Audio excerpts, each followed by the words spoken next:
ಬಿಡು ಅದನ್ನೆಲ್ಲ ಏನು ಮಾಡ್ತಾರೆ ಅಷ್ಟು ಬಿಡಿ ಸರ್ ನಾನು ತಗೊಂಡ್ಬಿಡ್ತೀನಿ ಬಿಡು ಬಿಡು ಸರ್ ಹಿಂದೆಗಡೆ ಫೂಲನ್ನು ಸಿಮು ಹಿಂಗೆ ಹೇಳೋ ಅದನ್ನೆಲ್ಲ ಹಿಂಗೆ ಮಾಡಬೇಡ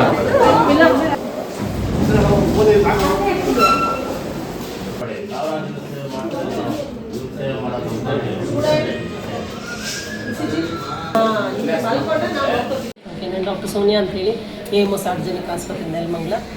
ತಹಸೀಲ್ದಾರ್ ಸರ್ಗೆ ಇದ್ದಕ್ಕಿದ್ದಂಗೆ ಎದೆನೋ ಬಂತಂತೂ ಬಹಳ ಸುಸ್ತಾಗಿ ಸ್ವಲ್ಪ ಬೆವರು ಜಾಸ್ತಿ ಆಗಿ ಮತ್ತು ಕೈಯೆಲ್ಲ ಸ್ವಲ್ಪ ಕೈಕಾಲೆಲ್ಲ ಸ್ವಲ್ಪ ಸುಸ್ತು ಬಹಳ ಆಗಿಬಿಟ್ಟು ಬಂದಿದ್ದರು.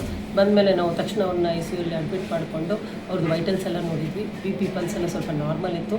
ತುಂಬ ಗಾಬರಿಯಲ್ಲಿ ತುಂಬ ಟೆನ್ಷನಲ್ಲಿದ್ದರು ಸರ್. ಆಮೇಲೆ ECG ಮಾಡಿದ್ಮೇಲೆ ECG ನಾರ್ಮಲ್ ಇತ್ತು. ಅಷ್ಟೊತ್ತು ನಮ್ಮ ಡಾಕ್ಟರ್ ದಿವಾಕರ್ ಅಂತ ಹೇಳಿ ಹಾರ್ಟ್ ಸ್ಪೆಷಲಿಸ್ಟು ಕಾರ್ಡಿಯಾಲಜಿಸ್ಟು ಅವರು ಬಂದು ಅವನ್ನೆಲ್ಲ ಪರಿಶೀಲನೆ ಮಾಡಿ ಏನು ಮೆಡಿಸಿನ್ ಬೇಕೋ ಅದೆಲ್ಲ ಹಾಕಿದ್ಮೇಲೆ ಈಗ ಸದ್ಯಕ್ಕೆ ಸ್ವಲ್ಪ ಆರಾಮಿದ್ದಾರೆ. ಇದು ಹಿಂದೆನೂ ಇದೇ ಥರ ಒಂದ್ಸಲ ಆಗಿತ್ತು ಸರ್ಗೆ, ನಮ್ಮಲ್ಲಿ ಬಂದು ತೋರಿಸಿದ್ರು. ಆಮೇಲೆ ಹೊರಗಡೆ ಸರು ಹಾರ್ಟ್ ಸ್ಕ್ಯಾನ್ ಎಲ್ಲ ಮಾಡಿಸಿದಾಗ ಇದೆಲ್ಲ ನಾರ್ಮಲ್ ಅಂತ ಬಂತು. ಸೊ ದಿವಾಕರ್ ಸರ್ ಕೆಳಗೆ ಈಗ ಅಡ್ಮಿಟ್ ಆಗಿದ್ದಾರೆ. ಈಗ ಸ್ವಲ್ಪ ಬಂದಾಗಿಂದ ಈಗ ಕಂಪೇರ್